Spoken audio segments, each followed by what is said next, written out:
guess let's start at the beginning. Tell us, in your own words, a little bit about your son. So 57 years ago, I met my lovely wife, and that's another love story. We got married in 1969, and then 2 years and a couple of months after that, we were blessed with our firstborn baby, Kenneth Jr. I can remember it like it was yesterday. I was holding him in my arms. I was looking at the dimples in his face. Actually, there's a picture of me back then in the 70s that had the long sideburns. I'm holding him, feeding him with a little bottle, and we were blessed with a beautiful boy. 2 years, or 21 months after that, our other son, John, was born.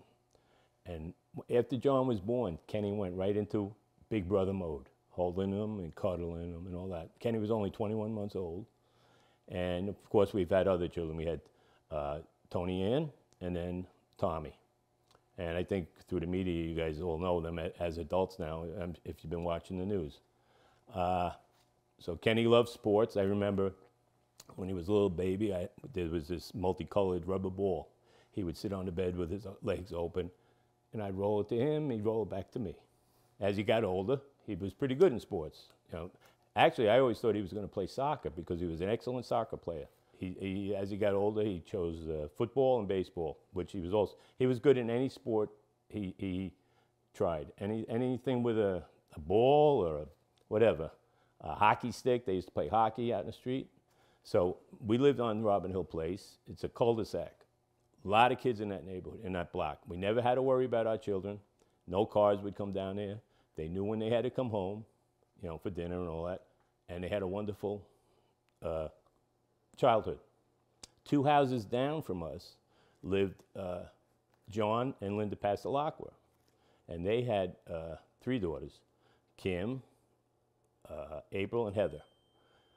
Kenny fell in love with Kim. He knew her since she was 2 years old. We have pictures of them going to kindergarten together. Now that's a love story.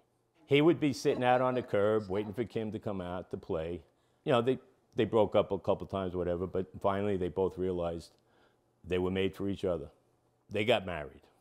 Wonderful wedding, I'll never forget that. And then they were presented with their first child, baby girl, Brianna.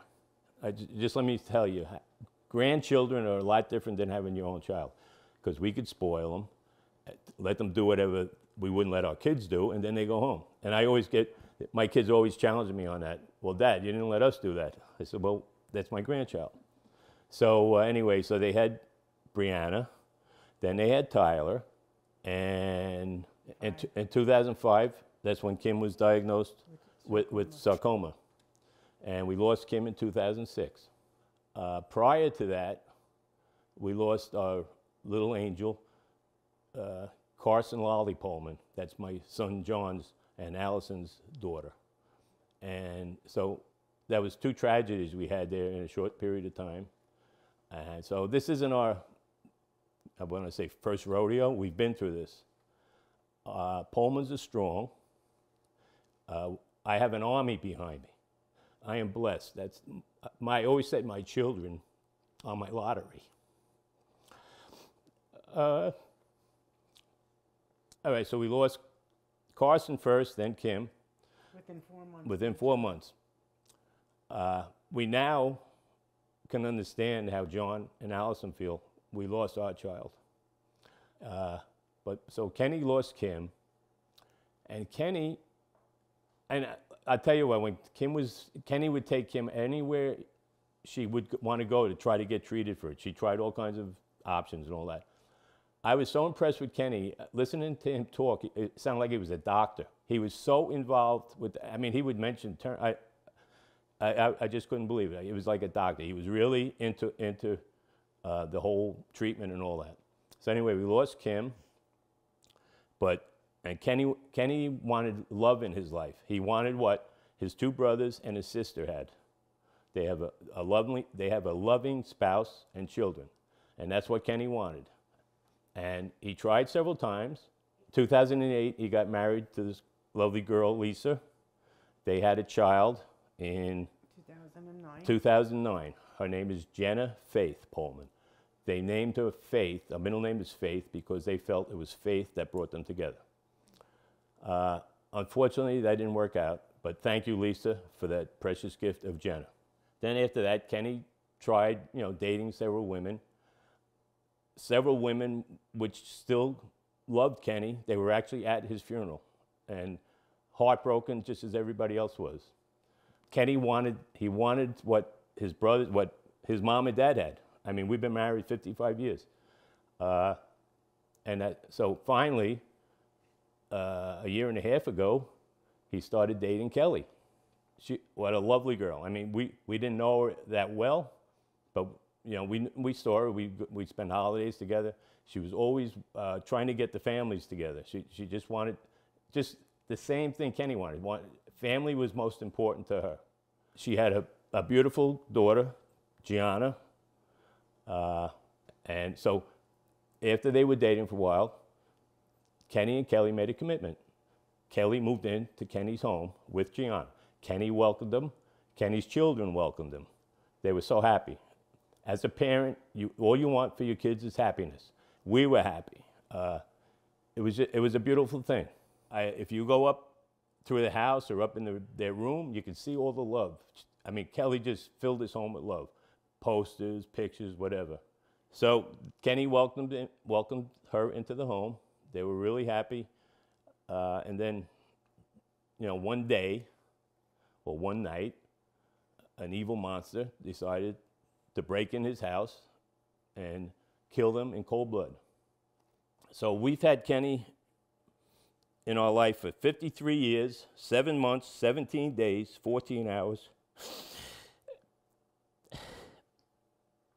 and 29 minutes. Thank you, John, for that. My son, John, he's the accountant. I just want to thank God for all that time we had with my son. People were saying, how could God take your son away from you? I want to thank God for that blessing that he was in our life. He brought us joy. We were so proud of him. His brothers are proud of him.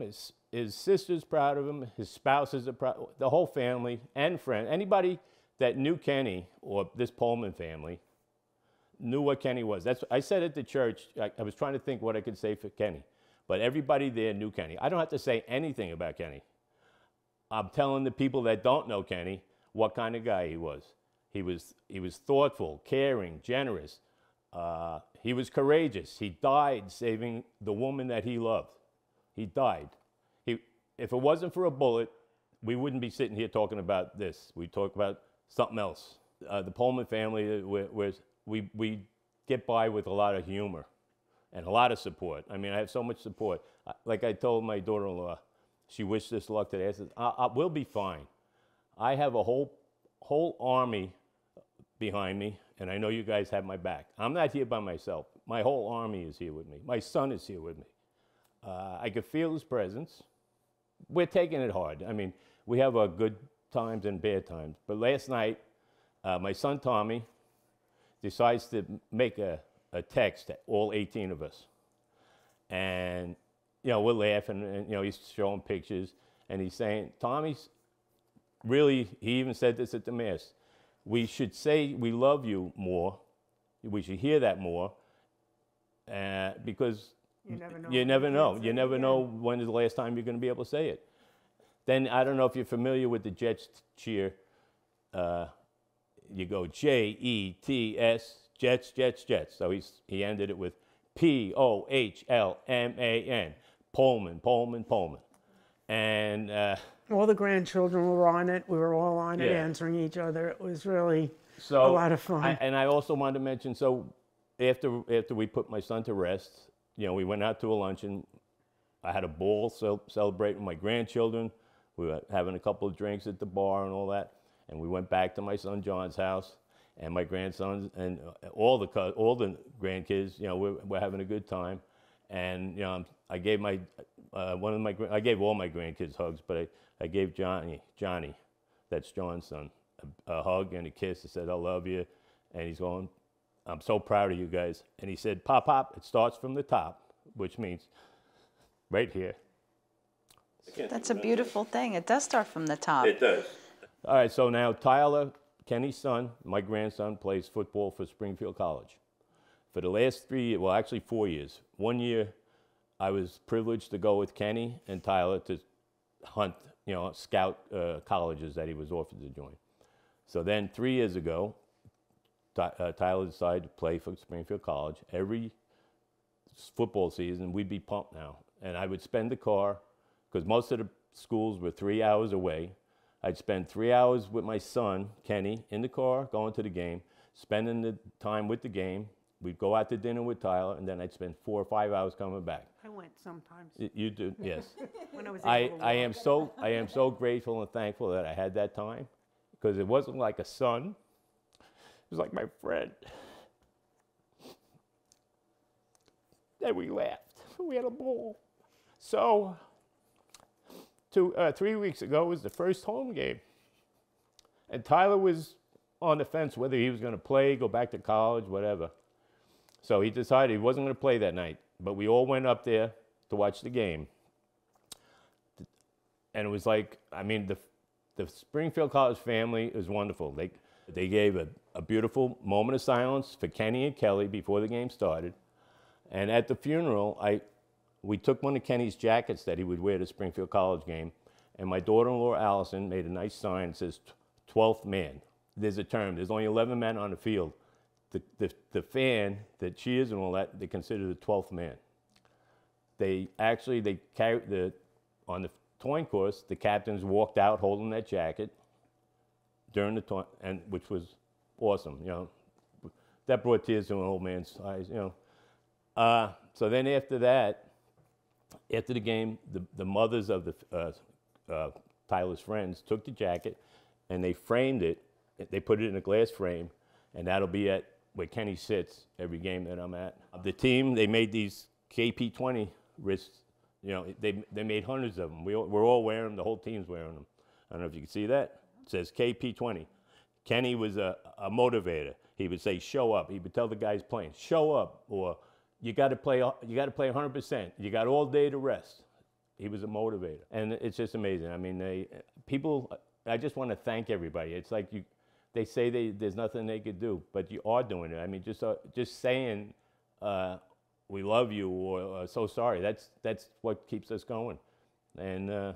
It's the show of support. It's the people around you. The support's been unbelievable. We thought there was going to be a big show of support, but I didn't think it was going to be as big as this.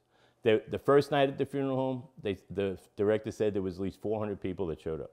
And then we had 2 showings the next day. The funeral procession was 150 cars. And thank you, Suffolk County Police. They did a wonderful job escorting it without us stopping. That's a lot of cars, 150. That tells everybody a lot about my son. Anybody, like I said, anybody who knows Kenny, family or friend or whatever, business acquaintances. I mean, there was his clients coming to us and telling us how sorry they were and all that. People that he went to first grade with came and said, "I'm so-and-so, I've known your son since first grade." So, what does that say to you? It says my son was well-loved. Yeah. Well-loved. And like Johnny said, it starts from the top. That's the way we brought, all my children are just like Kenny. And my grandchildren are like their parents and their uncle. It's just amazing. I feel so proud. I have a good feeling. I get a good feeling. And I'm blessed. I have a wonderful family. As bad as we had it, God's still been good to us. Yes. Believe it or not, we can say that God's been good to us. Not only was my son murdered, and Kelly was murdered, but this monster robbed my family of seeing Kenny get old. Kenny was was healthy as an ox. He would go to the gym 7 days a week. He'd get up at 4:30 to get there early. He was bringing Kelly there on weekends because I remember Kelly was in the car with me. We were coming home from Springfield, and her legs were sore. I said, "You got to tell Kenny to back off a little," and she loved it. So Kelly knew nothing about football or anything when they met. Kenny was not interested in country music. So Kelly got Kenny to go to country music, and Kenny was teaching Kelly about football. And they were sharing each other's interests. It's not like, I mean, Kelly could have stayed home. She didn't have to go. Kenny could have said, "No, go with your girlfriends to the country." I was just going to ask, what does that tell you about their relationship? I know what relationship they had. I'm trying to tell the people that think it was a boyfriend and girlfriend thing, that it wasn't a boyfriend and girlfriend thing. Couples should be as lucky as Kenny and Kelly were to have what they had. It's amazing. It was just a wonderful relationship. How would you describe it? Would you describe it as like a soulmate type of Yes. thing? It definitely soulmate. I said that. You didn't even have to bring that word up. I said that I think I said it at the eulogy on the Mass, and I told them in front of the courthouse at the arraignment. They were not. I was getting aggravated with it. They're not boyfriend and girlfriend or new beau. They were soulmates. They were in love. I saw it in their bedroom. They had signs all over the place. Kenny told me when he met Kelly, it was the first person that he related to since Kim that really understood him. Yes. You know, and he's had several relationships. Yeah. You can tell by even like this, the pillow that you brought here. Yeah. So the signs show that they were so in love. You had to see what this place looked like at Christmas last year. Yeah. She loves holidays. I think the biggest one, she likes Halloween. I'm not sure. They were truly connected. Yes. Yes, and they wanted to connect the families too. Not just, they didn't want to just hang out, just the two of them they wanted our families to get together, and it was nice. I mean, John Patton, Kelly's dad, and her mother and John Patton's wife, they're wonderful people, and he told me many times he's never seen his daughter as happy now with Kenny in her lifetime.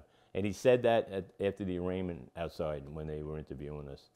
We could say the same thing about Kenny. We've never seen, I mean, we've seen Kenny happy, but not happy like this. It was finally, he found what he was looking for. This murder ruined more than Kenny and Kelly's and immediate family's life. There are so many people that are still hurting for Kenny not being here. So now, Cousins, friends, it's unbelievable. Kenny's not here to watch his son graduate. He's not here to walk his daughter down the aisle when she gets married. He's not here to see the family functions that we have. He's not here. He's not here anymore. And the murderer robbed us of that.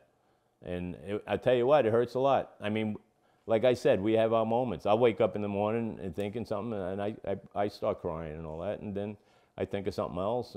This morning I got up, I looked at Facebook, and my son Tom was having a bad day. So he wrote something nice on Facebook, you know, and then we were bawling after you read that. You know, they're having a hard time dealing with this. It's not fair, but we can't change it. I like to mention Father Irinal Rakos. I'm hoping I'm pronouncing his name right. He's the pastor at St. Elizabeth's of Hungary. He came into the funeral home the night before we put Kenny to rest, and he spoke, he prayed, and all that. And he was telling, you know, he didn't know Kenny. You know, you can look up things and all that. But he said he pulled up in the parking lot, and now we were the only funeral there. I mean, we had the whole place. He pulls up in the parking lot. He's trying to find a parking spot. He says the reserved clergy parking spot was taken. But he says that's a good thing. So he says he's saying to himself, and I love the way he pronounced my son's name. It like rolled off so peaceful. He'd go, "Who is this man, Kenny? Who is this man, Kenny? All these people here to pay respects to Kenny." And it was a holiday weekend. It was a Labor Day weekend. He's saying, "Who is this man, Kenny? All these people, they forget about our vacation. They're here to pay their respects to Kenny." He did the same thing at the Mayor. He had a beautiful eulogy. And I just love the way he said Kenny. I don't know, his accent. And I don't know, that I found peace just listening to him. And I really want to thank him for that. And I think I will, because I found out how I can get in touch with him. Just one thing about Kenny. When COVID started 4 years ago, we go to Florida from January to April. We have an RV. And the kids kept telling us, don't come home because COVID's really bad here. Since COVID, every morning between 7 and 8 o'clock, Ken and I would get a text from Kenny saying, "Good morning, how you guys feeling?" And we'd just back and forth. In fact, if we were at our son Tommy's house in Jersey, he would hear the texts go off and he goes, "Oh, that must be Kenny." Yeah. You know, every day since COVID. The last day was Wednesday. Yeah, the night he was murdered. The last text we got from him was Wednesday. Getting back to Kenny and Kelly's relationship, on their wall up in the bedroom, every month since they met, Kenny would write a poem to her. And she framed every one of them, and the way it looks like a big mural or something on the wall. And once a month, he would send her a bouquet of flowers. And he would write what that color meant. You know, it was different colored flowers each month. The last bouquet that he gave is right up there on the counter. I left it there. It's all wilted and all that, but that's the last one he got. And then we find out wherever he ordered them from, he ordered them for like a couple of years ahead of, so we actually had to cancel the order, otherwise we'd still be getting flowers here. Boys found a folder that was named roses, He just, and that was in his files. and she would post it on Facebook every month. We'd see a different color. She was just so happy. There's a picture on the wall, on the floor there, that I took off their wall. It's about Kelly-like country concerts. So I told her I'm going to start calling Kenny Kelly's Cowboy, because she turned him into a cowboy. He's dressed up with his hat there, but they loved being with each other. Didn't matter what they were at, what event they were at. Kenny went to see Gianna's competition. She was a cheerleader. The cheerleader. She was a flyer, they call her. That's the one they throw up and all. And she was awesome. Kenny would be there. Kenny would be at Jenna's competitions. Kenny was wherever his kids were, he was there. He just made it work. The week before this happened, Kenny and Kelly were away. I think they were in Montauk. Yeah. And they got matching tattoos on their wrists. Both got a K with a heart and something else. And my granddaughter, Brianna, Kenny's oldest daughter, she's tattooed. She does hair and stuff. And she says, Dad, you always promised me you'd get me a tattoo when you get one with Kelly. Well, the day before my son was killed, him and Brianna got a matching tattoo. Yeah. So. On Tuesday, they went and got their matching tattoos. He was just so respectful, such a deep person. Well, what they say, you get what you give. I mean, he gave a lot of respect. He got a lot of respect. So that's my family, though. And if I missed anybody's name, I'm sorry. But I love my family. I love all you guys so much. Thank you for everything. You have a whole lifetime of memories, you know, definitely. up until... We definitely have memories. Yeah. He's not there. He's not there, I know. I want to wake up from this dream. Yes. Because that's what it feels like. It's not real. I still don't think he's dead. I don't feel it. Yes. It was just so tragic the way that it happened that no one could have ever imagined. No, it was a shock. I remember when they Tyler called us, because Brianna called him. Tyler was up in college, and he goes, Pop, try to get a hold of Brianna. She's all upset. Something happened at the house. So we called Brianna. She's crying. And Brianna had been texting what was going on. And thank God Brianna and her boyfriend had just left 20 minutes before. They were watching a movie. There was 20 minutes left to the movie, but they decided to leave and go to his house. And Tyler went back up to school 2 weeks prior. Thank God it wasn't Jenna's weekend or a time to be here, too. Jenna could have been here. If you want, you could say it could have been a lot worse. I mean... It could have been a lot better, too, but... Yeah. And the way you guys found out was by Gianna No, Tyler called me. He was trying to call Brianna, his sister, back, because Brianna called him and was all upset, but then he couldn't get back to her. And then when I called her, she told me, and I says, all right, Tyler, I got a hold of Brianna. Grandma and I are going over to the house to see what's going on. And then we saw the scene. We couldn't get anywhere near the house. We spoke to the detectives and told them what we knew, and then they said, you might as well go home, because you're not going to be able to get in this house until tomorrow afternoon. So finally, we were able to get in the house. My two sons, John and Tommy, and we came in here, went upstairs, saw the crime scene, and we was sort of speculating what happened. And finally, the detectives, they said that what they told us, it was what we thought. As parents, I mean, we were worried about Kenny from the day he was born right up until the day he died. I mean, it was like all our kids. I always worry about my kids. We worried more about him because he had so many ups and downs in his life. He tried so hard, and we supported him. This was it. I think he really found his pot of gold, whatever you want to call it. He was in love with Kelly, and she loved him back just as much. And he was happy. We didn't talk to as much as we used to because he was happy. And he's busy doing his thing, go to the gym, do this, do that. Last time we saw him was the beginning of August. We were at a mutual party. It's the last time we saw him. Yeah. Like Dee said, he would text us every morning, see if we're okay, and say, stay safe and healthy, love you guys. I know he wrote on Facebook about, live each day as your last. Yes. That was exactly a year ago. A year ago. That really got some of my family upset when they read that, because it's true.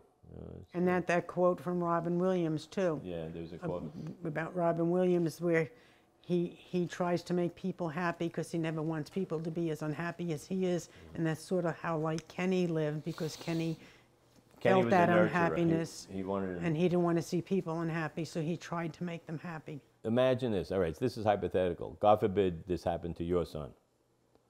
So think about how you'd feel. But multiply that by infinity, because it didn't actually happen to your son, it happened to our son. That's how we feel. Whatever you would feel, multiply it by infinity. And I don't see it changing in the near future. I hope it does. My family keeps us going. I mean, we're living for our family. We're still going to the football games. We get together and we have a lot of fun, a lot of laughs. It's a privilege. I always say it's a privilege to get old. It's a privilege for us to enjoy our grandchildren the way we do. We party with our grandchildren. What do you want to see happen next? I want my Brianna and Tyler and Jenna that lost their dad. Well, I know this is what Kenny would wish. He wants Tyler to finish his schooling. He would have been, in 2 more years, he would have graduated with his doctorate in PT. So he's getting a little bit of everything. He's getting the family on weekends. He's got his football. He's got his school. But Kenny would want him to definitely finish, and he would love to see his daughter be happy and successful, and his young daughter Jenna happy and successful. That's what we want. We want what Kenny wanted for his family. That's all we could want. And we just have so much to do as far as cleaning up the house. You know, Yeah, we got to get together with Kelly's family. I don't know what's Kelly's. They don't know what Kenny's. You know, and this is a big house. And as far as paperwork, like they said, as far as paper, now if one of them was killed, at least the other one would know where all the paperwork is or what the deal is. It's like you said, this was unexpected. Whoever thought of that this would happen? They were both healthy. It's not like they died from an illness or whatever, or a car accident. They were murdered. I don't know, it's going to be tough to get over that. It's going to be tough, a long road, I think. I mean, we're going to have all the first birthdays, the first Thanksgiving, the first Christmas, first New Year's. My one granddaughter is going to be 17 next Friday, and originally we were going to go there for her birthday, and she said to her mother, she says, "Mom, I can't do it without Uncle Kenny here." So then she's going to do it the week later, because we tried to explain to her, there's going to be firsts for everything. We have to do it. Uncle Kenny wouldn't want you to do that. You know, we have to do it. It's going to be Brianna's birthday. Jenna's birthday's in November. Tyler's graduating in May. You know, we have to do it. And Kenny wouldn't want it that way. You know, he wouldn't want you to stop. No, he wouldn't. But you know, you'll do it, but it's going to be hard. I'm sorry for this happening to both families. I mean, both families are a terrible loss, tragedy. They've been robbed of Kelly was a beautiful woman. She was finally happy. I said it once, I'll say it again. They were not boyfriend and girlfriend. They were soulmates. I saw that the way they were with each other. I saw that in things they had up, you know, the signs and the pictures they had up in their bedroom. They were not boyfriend and girlfriend. Kenny was not a new beau, as I heard somebody say. They were in love. And they finally got a second chance in a loving relationship. They found each other. Kelly was what Kenny was looking for, and Kenny was what Kelly was looking for. Did I say that wrong? I don't know. But they brought the best out of each other. Kelly brought the best out of Kenny. Kenny brought the best out of Kelly. We heard through friends that he was going to propose to her, and we found in one of his folders he had tickets to Sandals in January for 3 days, and we think he was going to. He didn't tell us yet because we're a little more critical. He knew better. He waited on us. Forget what the media said in the past. I hope Channel 12 News gets this and gets it right. And if people don't want to believe it, I mean, just look at this, the support and the respect my son had during his funeral and during his life. I mean, through life, death, and everything. Nothing but love and support and respect from everybody. Just look at the respect he had while he was alive and through his death and his funeral. It's just amazing. This looked like a mass, not a funeral mass. It looked like the church was packed. And like I said, 150 cars at the procession, 400 people every night at the funeral home. Was not. We weren't surprised. It's just maybe a little more than what we thought. But that's the way Kenny was. And people keep telling us that. I mean, they're still calling us, "Oh, how are you doing?" I thank God for the time we had with Kenny on this earth. Kenny knows we loved him. We know he loved us. And we're doing what? He wouldn't want it any different. No, we're celebrating, we celebrated his life, and he had a great life. And I'm proud. I mean, like Johnny, my grandson Johnny said, it starts at the top, Pop-Up. And I mean, I knew I had a great family, but this just confirms everything, you know. It's nice to hear it and see it. You can think it, but when you hear it and see it as much as we have, it's a wonderful thing. I wish many people could experience what we're experiencing through the joy of our family. Not so much the circumstances, but the joy of our family. Well, you want to remember the way they lived, not the way they died. And that's the way all us Pohlmans live.